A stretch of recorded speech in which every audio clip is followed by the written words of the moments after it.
What's happening, everybody? My name is 𝐒𝐒𝐑 and I'm a personal trainer and a life coach. I'd like to first start off by saying happy holidays and happy new year. And as a life coach who specializes in simple and sustainable fitness solutions, I'd like to give you all 4 of the easiest ways to start off having a happier and healthier new year. But before I give you all that great, simple information, I'd like to have you do me one quick favor, and well, technically 2. Hit the like, hit the subscribe. I'm really just trying to grow my channel, so take a moment and do that real quick. And thank you for that. So, we're getting ready for the end of the new year and looking at just how the last year went. And when it comes to doing that, many of us, myself included, can see areas where we can improve on what we're doing so we have a better, healthier outcome at this time of the year next year. Now, I'm not trying to encourage you all to get involved in any kind of crazy diets or crazy exercise routines. No. What I'm going to lay out for you are just 4 simple steps that even I myself can implement every single year by making it very easy to put in healthier behaviors. So let's get down with the very first one. So starting off with the first part of having a healthier new year, it comes down to your eating habits. I say eating habits and not diets because diets aren't meant to be done in the long term. Eating habits are ways of eating that you cultivate over time and you make adjustments where necessary. So you can come about better eating habits a number of different ways. I'm going to highlight 2 of them, but the common thing between them is whatever you do should be organized and it should be something that you can be consistent with.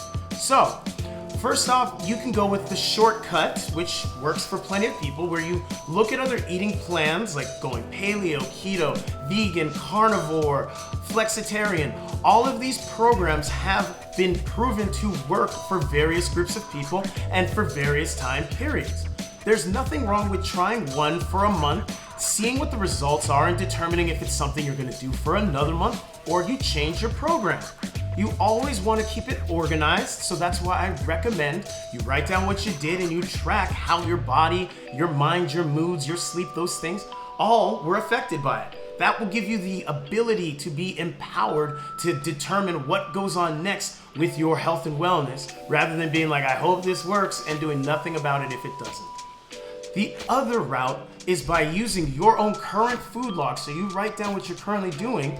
And yeah, it can be a bit uncomfortable to see it, but that's how you slowly make changes. Because if you're not looking at it, you're not going to be able to be organized, and you sure as heck won't be consistent because there's nothing that you have as data to make changes about. So whether you use a pre-planned out eating strategy, like I said, there's a ton of them out there, Google it, or you put pen to paper or you get on your phone and you just type it in there, you track what you're doing and you make small changes over the long term. Either route you go for at least a month.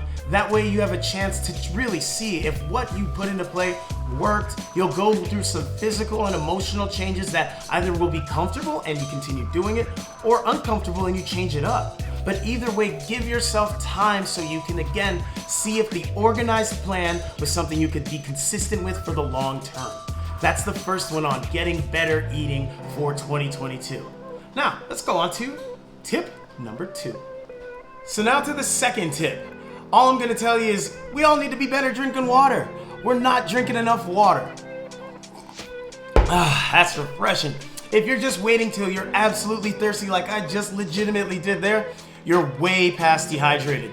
We need to regularly be drinking water throughout the day so our body can function its best. It also helps your skin, your hair, your nails, your mood, your alert level, all that stuff. So stop dehydrating yourself for the sake of convenience.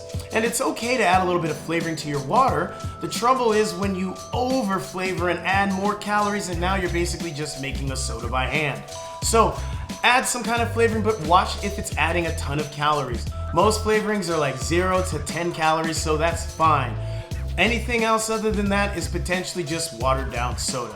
So like I said, drink more water. Avoid waiting till the absolute last parched moment and just keep it on a regular basis by your side. Your body will thank you. That's it for the second one. On to the next one. On to the third tip. This one is about activity. Not saying activity needs to be a crazy workout or getting ready to run a marathon or anything like that. No, simply put, We all can use 30 to 60 minutes of additional movement each day. This could be as simple as a low-intensity walk, or you could go to a gym, or you get into a recreational sport, or any kind of physical activity. Getting your body moving feels great and releases natural chemicals within your body, which help you have a better mood, connect with people, regulate your sleep, and your hunger better. So, getting 30 to 60 minutes each day is not asking for a lot. And when you get involved with other people in your household, your family, your co-workers, it gets a lot more enjoyable. So don't limit yourself to thinking, oh, I gotta get on the treadmill for a half hour. No, I didn't say that. You have a wide variety of activities to get into, and anything counts as long as you're moving. So yoga counts, Zumba counts, walking counts, swimming counts. A lot of activities count. Mix and match, that way you don't get bored. Just give your body 30 to 60 minutes of it. You will be so much more happy when you do, and your body will always reward you for a job well done. So that's all you gotta do. 30 to 60 more minutes. I promise you, it'll make you feel amazing.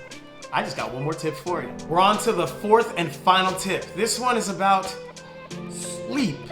Not about getting up at the crack of dawn, doing some deep introspective meditation and going for a long power walk. No, simply getting more sleep, especially by going to bed at a consistent time. This is either weekdays or weekends. Try to keep your bedtime within about a 30-minute window.